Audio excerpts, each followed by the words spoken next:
నా ప్రియుడ నన్ను నీ సొత్తుగా చేసి ప్రియమైన నీ ప్రేమతో తరింపచేసితివి.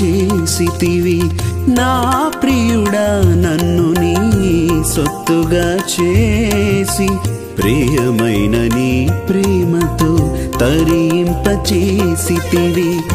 సంపూర్ణ మనసుతో స్తుతి అర్పించెదా, సంపూర్ణ మనసుతో స్తుతి అర్పించెదా, సన్నుతించి పాడెదా నీ ఘన కార్యములు, ప్రస్తుతి చేసేదా ఘనమైన నామమును.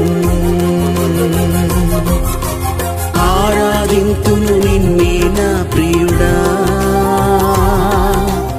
ఆనందింతును నీలో సుందరుడా. ఆరాధింతును నిన్నే నా ప్రియుడా, ఆనందింతును నీలో సుందరుడా.